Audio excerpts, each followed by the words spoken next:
Bonjour, je suis Richard Moss. J'enseigne à l'IREC depuis un certain nombre d'années. Mon travail porte sur la transformation. J'ai commencé en tant que médecin il y a un certain nombre d'années. J'ai été formée à la médecine classique et j'ai constaté que les personnes apprennent et se transforment à travers le travail intérieur de l'âme et que c'est tout aussi important que le travail de la guérison du corps. Donc j'ai consacré ma vie à travailler au niveau du potentiel de la transformation que nous avons à chacun de nous. On peut envisager la transformation avec cet exemple venant de la nature. Nous savons que la chenille devient une chrysalide et émerge en tant que papillon. Et nous, les êtres humains, nous avons cette même capacité à l'intérieur de nous.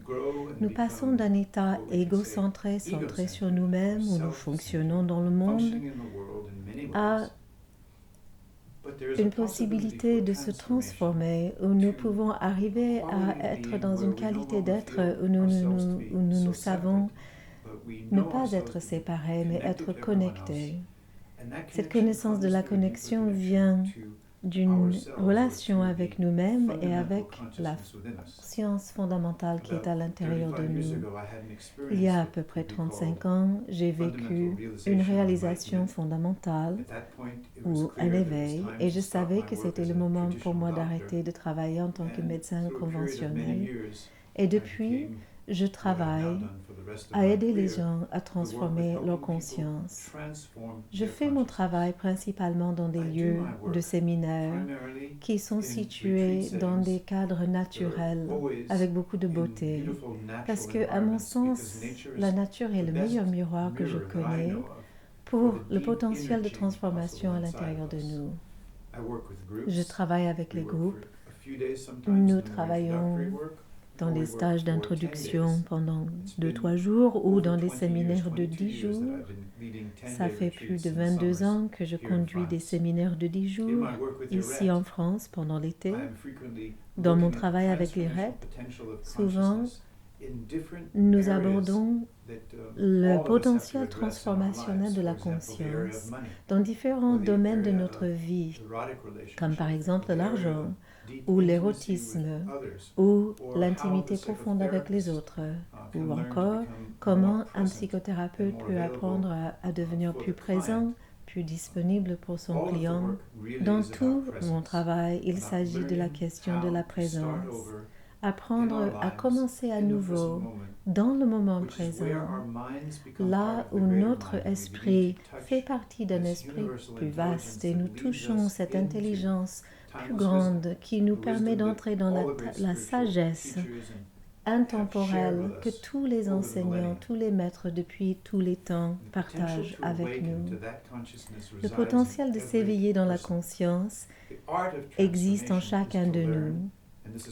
L'art de la transformation passe par le fait d'apprendre au niveau du corps, au niveau du ressenti, avec l'intelligence cognitive, à travers les moyens d'expression, avec la voix, avec le mouvement corporel, et à travers ce processus de se connecter tellement profondément à soi-même que nous rentrons dans le processus de la métamorphose de la transformation.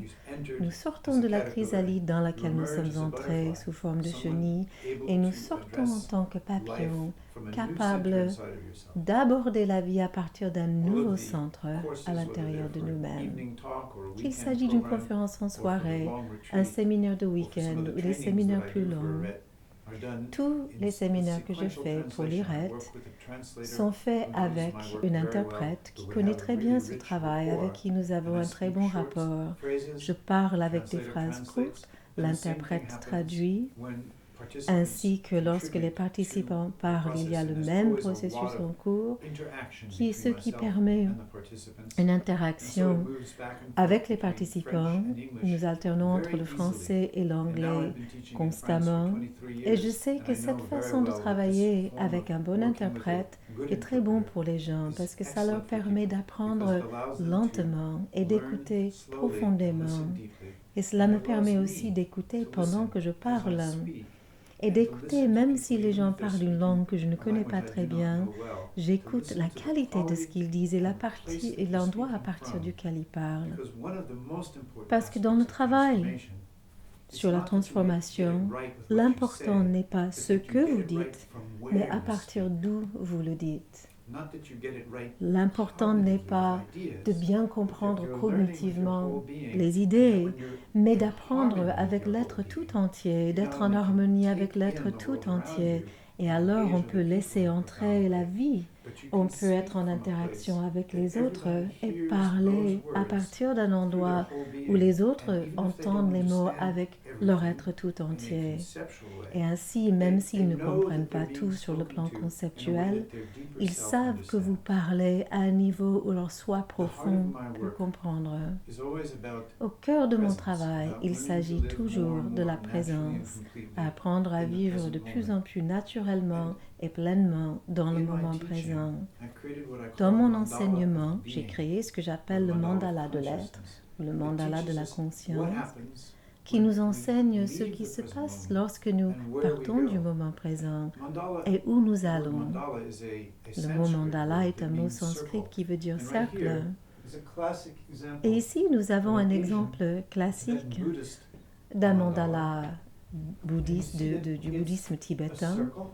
On voit qu'il s'agit d'un cercle avec une forte orientation vers le centre, avec une tendance à aller vers la périphérie. Et à l'extérieur du mandala, il y a le monde de l'ego et toutes les forces qui constituent les nécessités de notre vie, le monde relationnel, le monde du travail, où nous sommes déjà au niveau de l'ego. Mais le cercle représente la transition lorsque nous allons vers la dimension de la conscience et où progressivement, avec beaucoup de travail, nous nous approchons du centre, nous réalisons notre nature véritable. Dans cette tradition, c'est la nature du Bouddha. Dans d'autres traditions, c'est le Tao ou le soi véritable. Dans mon enseignement sur la présence, dans le modèle que j'appelle le mandala de l'être, nous voyons à nouveau le grand cercle avec une forte orientation vers le centre. Et le centre est le moment présent où là je vais juste écrire le mot maintenant.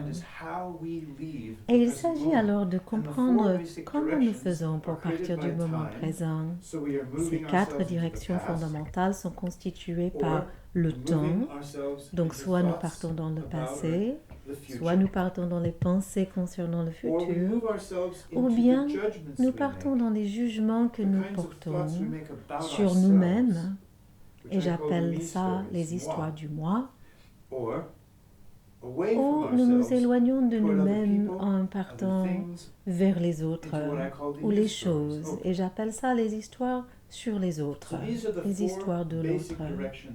Ce sont les 4 directions fondamentales qui nous font sortir du moment présent. L'esprit nous fait partir dans le futur, nous fait avoir peur ou être dans l'espoir, ou bien il nous amène dans le passé, dans la honte ou la nostalgie, ou il nous amène dans des histoires sur les autres où on amplifie ou on répétisse les autres, ou les histoires sur nous-mêmes qui nous singularise d'une manière qui nous agrandit dans la grandiosité ou qui nous déprécie.